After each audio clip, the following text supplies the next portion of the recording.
Hi, welcome to MooMooMath. Today we're going to work on our first day of trig identities. But before we do that, we just need to review some basic concepts as we move into this new unit. Okay, so the first thing I want to do is just review some factoring. So, number one, if you have x squared minus 9, we know that factors into x minus 3 times x plus 3. That is just the difference of squares. So that one's pretty easy.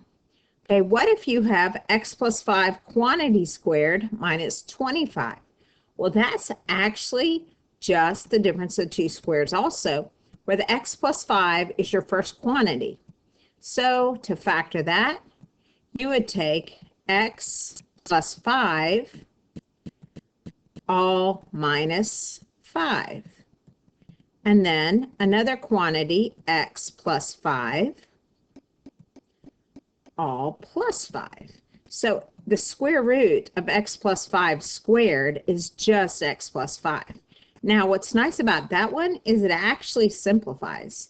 You can combine these two and you just end up with x times and then combine those two and x plus 10. So that one simplifies down to these two factors. Okay, let's look at number 3. Now number 3 is sine squared x minus 1. This also is the difference of squares. It just has a trig function in it. So how is that going to factor?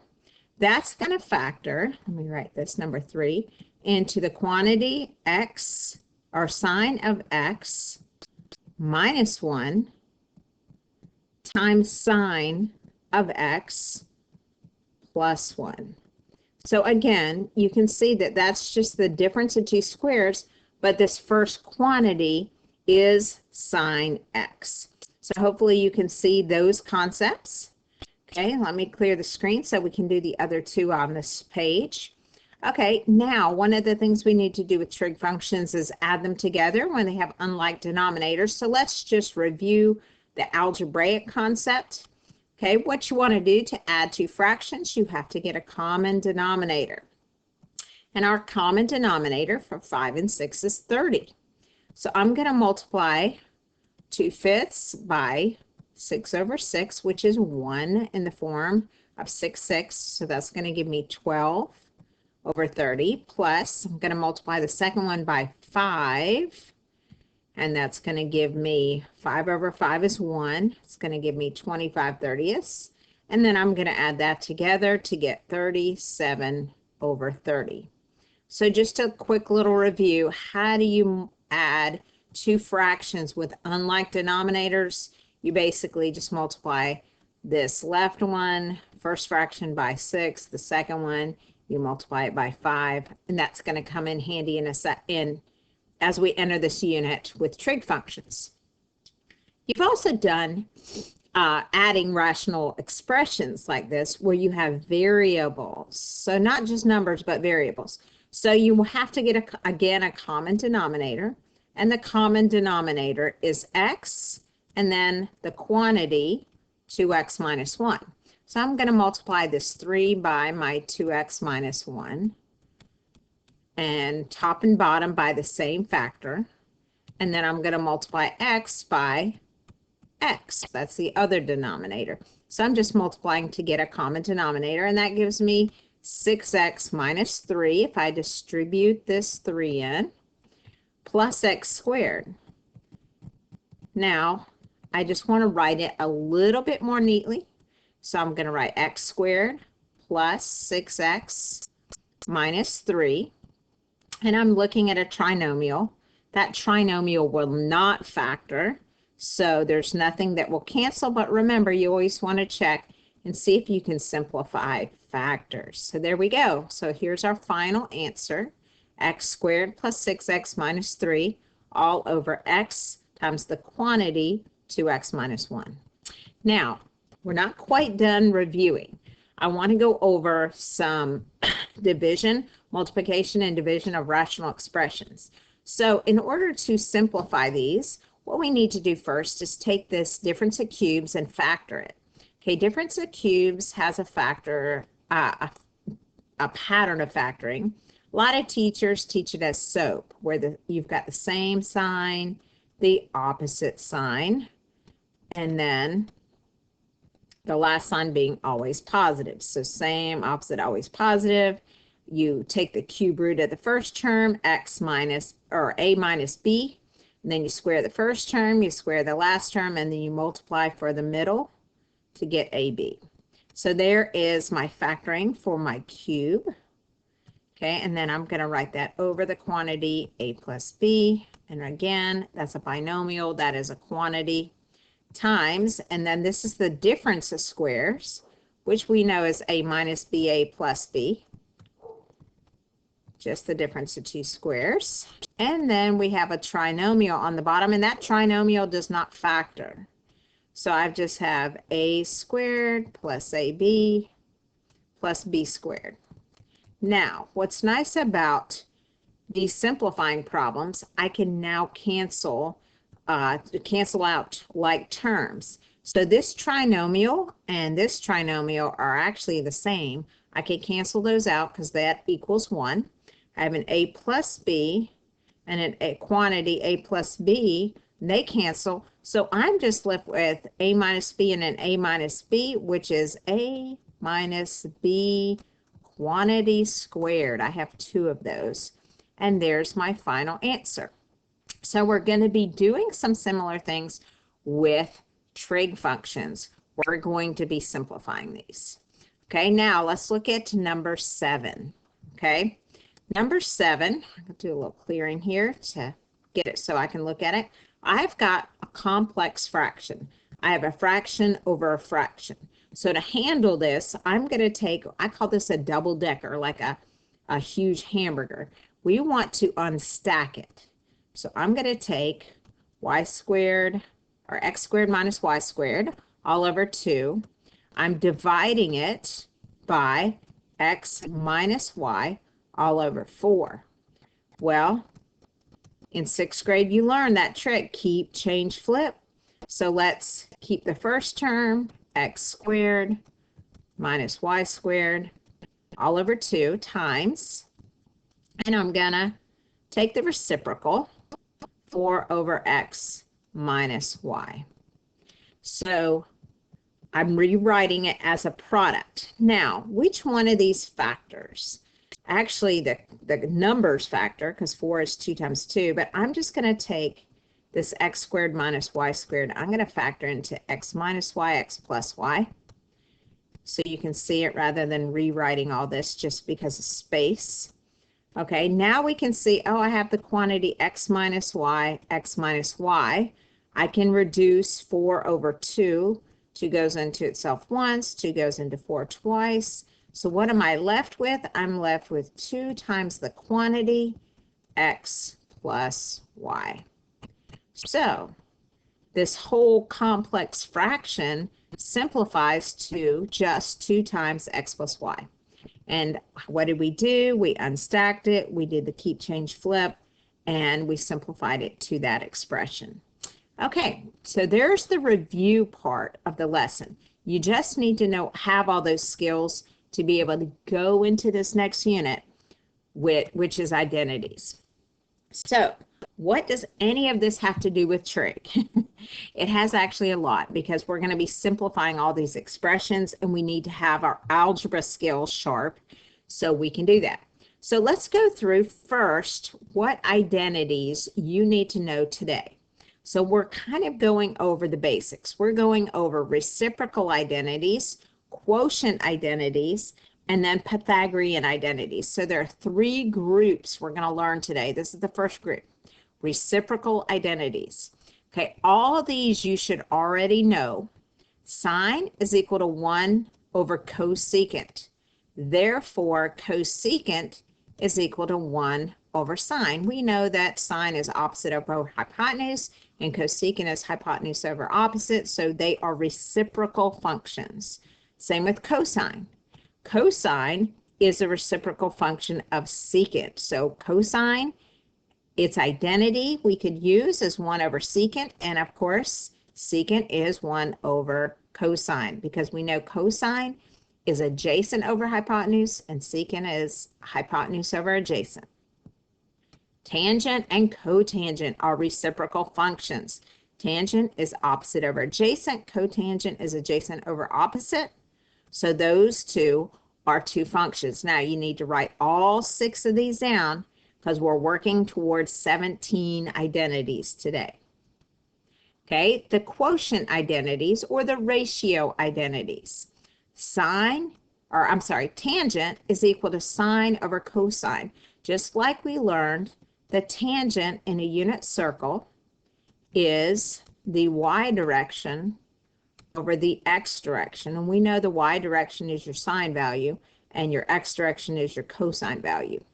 Cotangent is the reciprocal of tangent. So it's cosine over sine, which we know on the unit circle would be the x direction over the y direction. Now, I probably shouldn't use the same variables here. I probably should use theta because those x's are not the same, but you get the idea of the ratios. Okay, so just some notation. Whenever we want to square a trig function, instead of putting cosine and putting parentheses around it and putting a square here, we just write it as cosine squared x. That just means we're squaring the entire function and not the angle. The reason we do that is because if you put cosine x squared, it looks like our angle is squared. We don't want the angle squared. We want the function cosine, the output of cosine, to be squared. Therefore, this is the acceptable notation when we're squaring a trig function. So let's look at the Pythagorean identities, which do have squares in them. Okay, why does sine squared plus cosine squared all equal 1? Well, we know we have the Pythagorean theorem. A squared plus b squared is equal to c squared. Now, in a unit circle, what do we know the hypotenuse is, or the radius is? We know the radius is always 1. So 1 squared is just 1. Now, our A and B, the sides of the triangle are just the cosine for the x direction and the sine for the y direction. So really, we're just saying x squared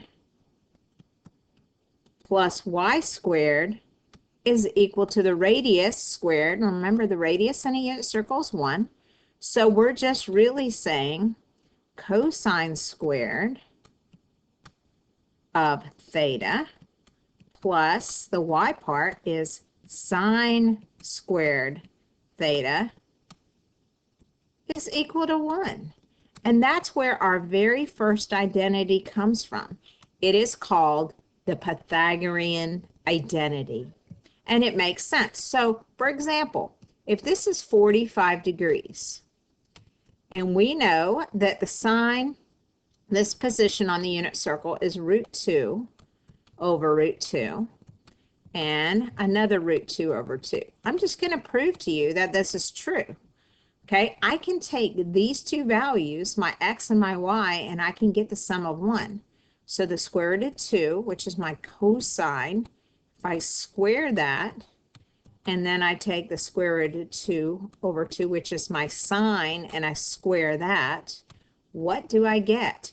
Well, the square root of 2 squared is 2. The square root, 2 squared is 4. So I have 2 fourths plus 2 fourths. That's 4 fourths, which is indeed 1. So every value on this unit circle works that way, whether it's a 30-degree angle or a 60, they all are true because they all equal 1, because it is a true Pythagorean triple, or identity. So that's fine. That gives us one beautiful identity, but I'm going to show you where 2 more come from.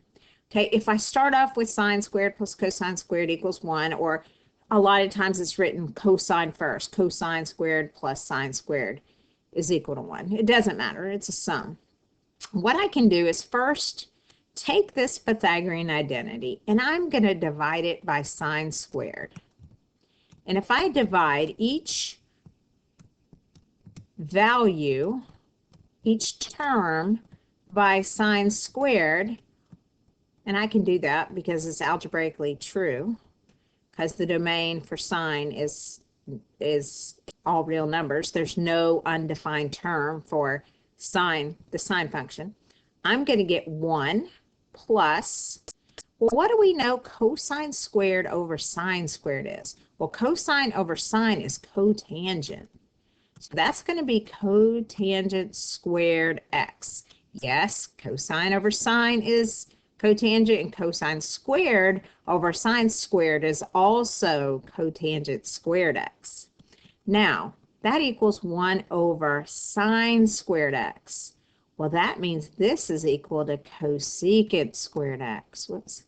Cosecant squared x. Let's erase that last little doobie right there. There we go. Okay, so there is a new Pythagorean identity that's true. So that's our second Pythagorean identity, with 1 plus cotangent squared is equal to cosecant squared. There's a third one, and you've probably already guessed. Well, if I can divide by sine, can't I just divide by cosine? And I can. So let's divide each term by cosine squared. Cosine squared. So what do I get? What's sine squared over cosine squared? That's tangent squared x. Cosine divided by itself is 1. And then 1 divided by cosine squared is secant squared x. So that is my third Pythagorean identity, and you now know where they're generated from. All these identities are generated from each other, from those reciprocals. So now, here are my 3 identities, my 3 Pythagorean identities.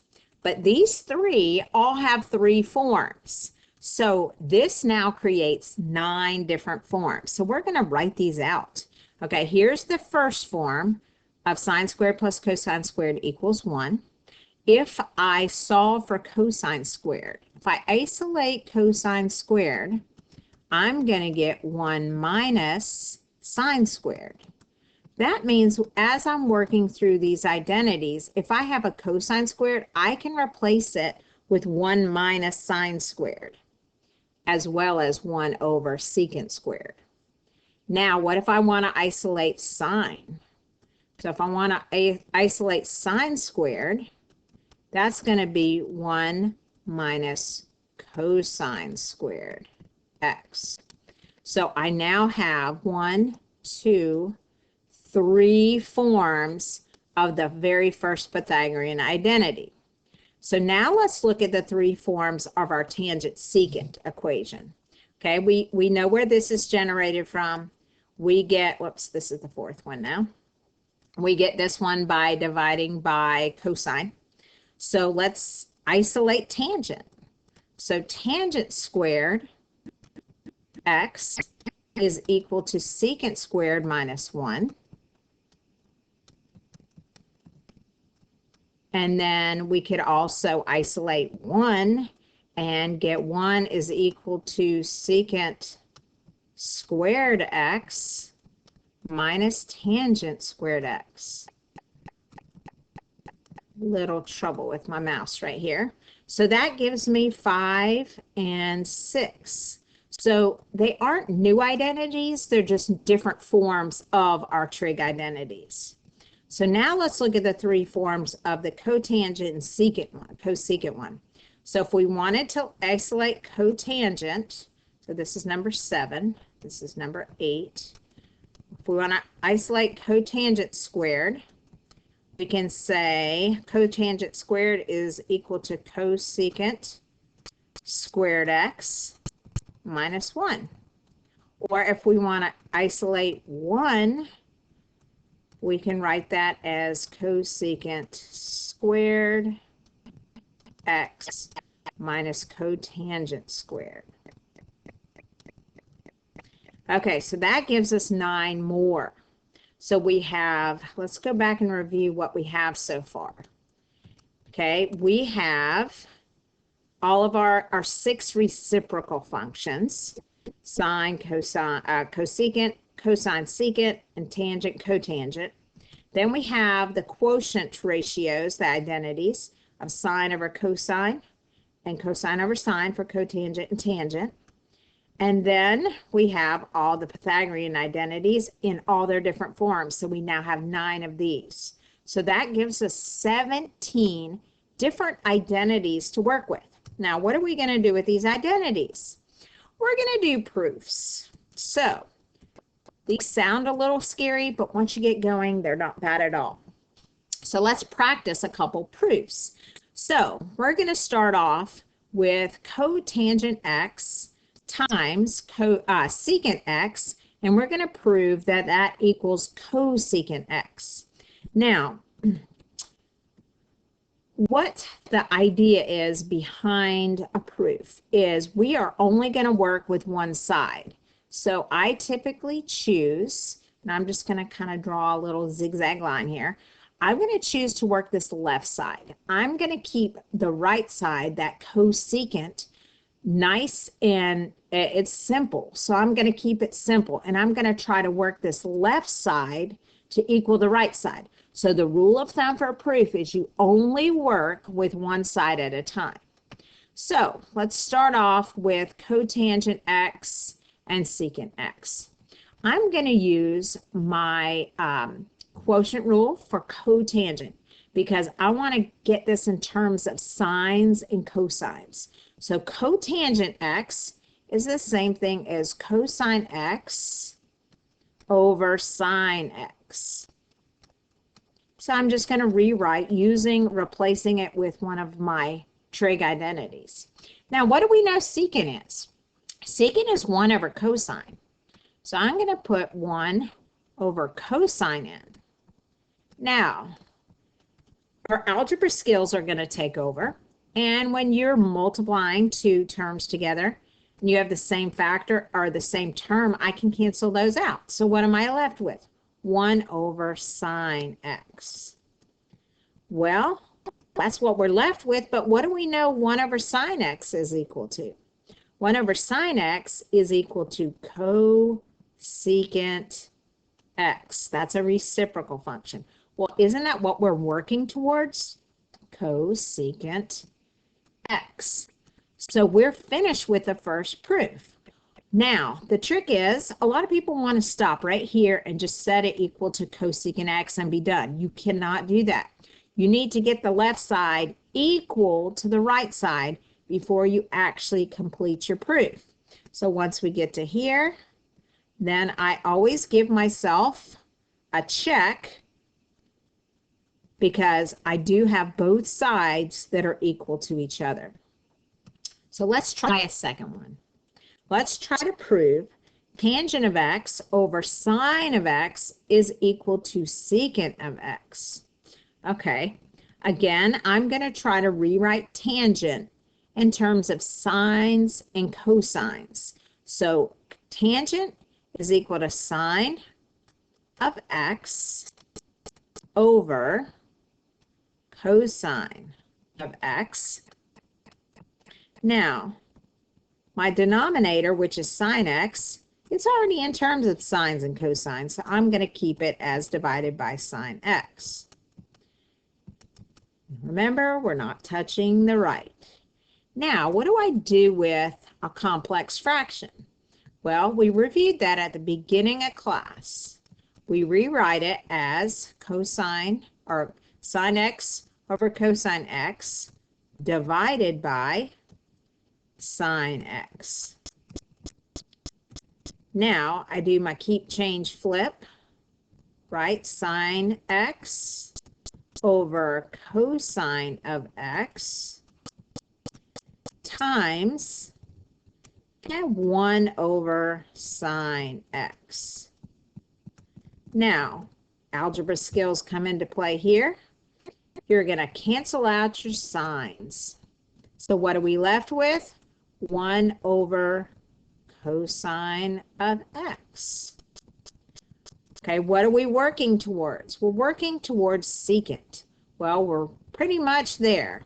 Our very last step, we'll write 1 over cosine as secant x. We have to get it exactly equal to the other side, which we have now done. Once we get both the left side and right side equal, I'm going to go give myself a check mark, boom, and I'm done. So what did we do? We replaced tangent with sine over cosine. We rewrote it as a multiplication problem. We simplified that, and then we used a Pythagorean or a reciprocal function. Okay, let's try example 3. We have tangent of y plus cotangent of y, and we want to make that the product of cosecant and secant.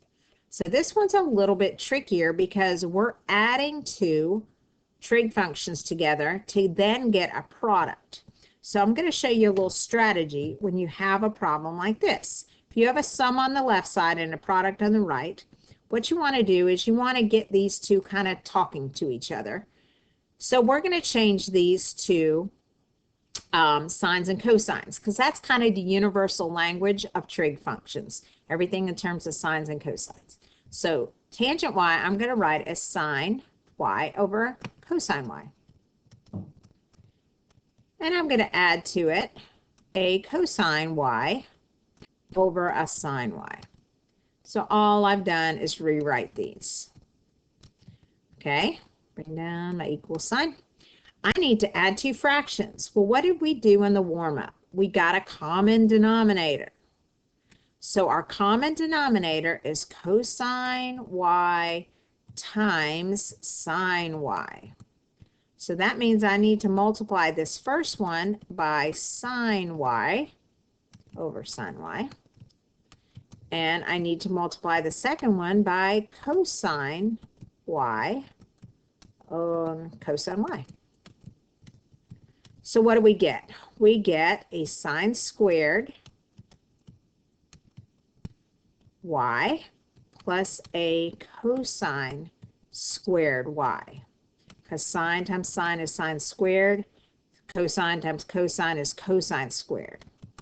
Okay, so do you recognize sine squared plus cosine squared?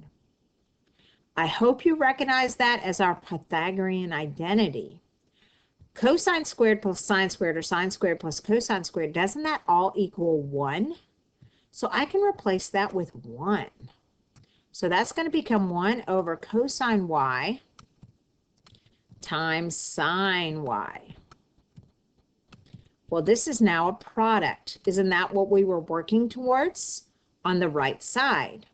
But we need cosecant and secant, and we're in sines and cosines. But I can split this into cosine y, 1 over cosine y, times 1 over sine y. Well, there we go. We've got reciprocal functions now. We know that 1 over cosine y is secant y. And we know 1 over sine y is cosecant y.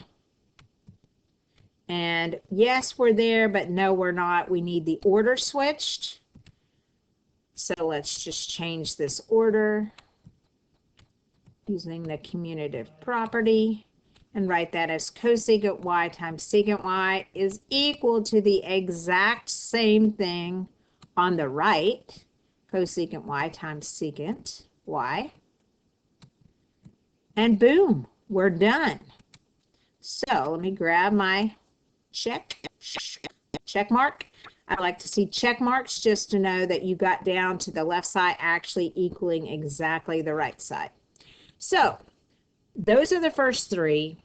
I'm going to do one more of these with just simplifying. So we really don't have an answer we're trying to get to. We're just simplifying. So what's this going to look like? You want to get this down to one simple trig function. There's not always a specific place to stop, but normally you'll get to one trig function and it makes sense. So again, we have two fractions and we're adding. So we're adding two fractions. When you add two fractions, you want to get a common denominator. So I'm going to have this quantity, which is a binomial, 1 plus cosine x. And I'm going to have a product because I want my common denominator of 1 minus cosine x. There's my common denominator. So what do I need to multiply each fraction by? Well, this one, I'm going to multiply by 1 minus cosine x all over 1 minus cosine x. And then the second one, I'm going to multiply by 1 plus cosine x. And multiply this one by 1 plus cosine x. I know that's not the neatest, but it gets the idea of across. So what have we got? On the left side, we have 1 times, and if we distribute that, it's not going to change. So 1 minus cosine x plus, okay, you have to be real careful here. If this was subtraction, we'd have to change the signs in the back, but it's not. And then 1 plus cosine of x. Okay, so we're using our rational expressions skills that we learned in Algebra 2 to get this common denominator and then add the numerators. So now let's just add. So 1 minus cosine x plus 1 plus cosine x, well, the cosines cancel and we just end up with 2. 1 plus 1 is 2. Now on the bottom, I want you to look carefully. This is like, if I multiply these together, what do I get? Well, 1 times 1 is 1. Minus cosine x plus cosine x, they zero out. And I get 1 minus cosine squared. That's like that difference of squares thing we did at the beginning of the lesson. That's what it factored to, right? So if I FOIL this out and multiply these two together, I get 1 minus cosine squared. So this is a Pythagorean identity.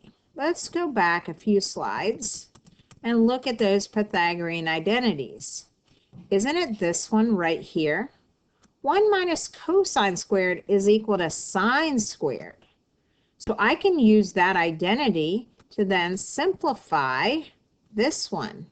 So that's going to be just sine squared x and a 2 in the numerator. Now, I don't want to leave that fraction down there. I don't want to leave this sine squared in the denominator.